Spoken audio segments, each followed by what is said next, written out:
हर हर महादेव। श्री शिव महापुराण रुद्र संगीता 10वां अध्याय। ब्रह्मा विष्णु और रुद्रों का आयु काल। 10वें अध्याय में परमेश्वर बोले, हे विष्णु, तुम्हारे संबंध में मेरी यह और भी आज्ञा है कि तुम सर्वदा सब लोकों में पूज्य और मान होगे। ब्रह्मा के बनाए लोकों में कभी दुख उत्पन्न होगा तो तुम ही उसे नष्ट करने को तत्पर होगे और मैं तुम्हारी सब कार्यों में सहायता करूंगा। मैं तुम्हारे कठिन से कठिन शत्रुओं को मारूंगा।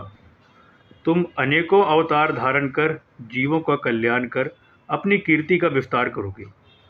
तुम में और रुद्र में कोई भेद न होगा। यदि कोई रुद्र भक्त तुम्हारी निंदा करेगा तो उसके समस्त पुण्य शीघ्र ही नष्ट हो जाएंगे। यदि कोई रुद्र भक्त तुम्हारी निंदा करेगा तो उसके समस्त पुण्य शीघ्र ही नष्ट हो जाएंगे। तुम में निग्रह अर्थात बंधन और अनुग्रह अर्थात कृपा करने की सामर्थ्य होगी। हे नारद, ऐसा कहकर मुझ ब्रह्मा का हाथ शिव के माथे पर धरकर मुझ ब्रह्मा का हाथ विष्णु के माथे पर धरकर शिव जी ने कहा कि तुम सर्वदा इनके दुख में सहायता करना। तुम सबके अध्यक्ष और भुक्ति मुक्ति देने वाले हो। तुम सब कार्यों में साधक और सबके प्राण रूप होगे। हे हरि, तुम पर जब कभी संकट आए तो मेरे इसी रुद्र शरीर का भजन करना। जो मेरा आश्रय लेता है उसके दुख अवश्य ही दूर हो जाते हैं और जो मुझ में और तुम में अंतर जानता है वह निश्चय ही नरक में गिरता है। अब इन तीनों देवताओं के आयुर्बलों को सुनो। 4000 युग का ब्रह्मा का एक दिन होता है और इसी क्रम में रात भी जाननी चाहिए।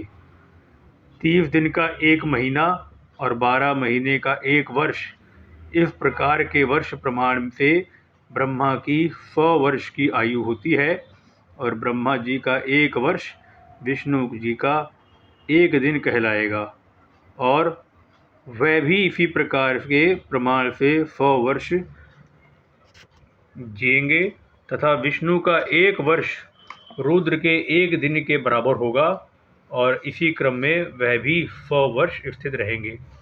तब सदाशिव के मुख से एक श्वास उत्पन्न होता है जिसमें उनके 21,000 के 100 और 600 दिन रात होते हैं।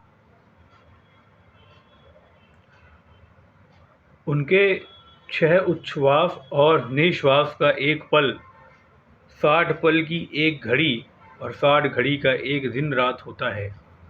शिव के उच्छ्वास निश्वास अर्थात भीतर बाहर श्वास लेने की संख्या नहीं है। इसी कारण शिव का उत्थान अक्षय है। अतः तुम मेरी आज्ञा से रूप की रक्षा करते हुए अनेक प्रकार के गुणों से सृष्टि का कार्य करो। ब्रह्मा जी कहते हैं कि जब शिव जी ने ऐसा कहा तब उनके वचनों को सुनकर विष्णु जी ने विश्वेश को प्रणाम कर कहा कि हे कृपा सिंधु, मैं आपकी सब आज्ञाओं का सर्वदा के लिए शिरोधार्य करता हूँ और वचन देता हूँ कि ऐसा ही करता रहूँगा। फिर तो शिव जी ने अपना मंगलमय हाथ विष्णु जी के सर्वांग पर फेर कर उन्हें धर्मोपदेश देकर अनेकों वर दिया और देखते देखते शीघ्र ही अंतर्ध्यान हो गए। उसी समय से इस लोक में लिंग पूजा की विधि चली। लिंग से प्रतिष्ठित शिवजी भुक्ति मुक्ति प्रदायक हैं। यदि कोई इस आख्यान को लिंग के समीप पढ़ता है तो वह 6 महीने में शिव रूप हो जाता है। हे मुनियों, उसका पुण्य फल कहने में मैं असमर्थ हूँ। इति श्री शिव महापुराण द्वितीय रुद्र संहिता का 10वां अध्याय समाप्त।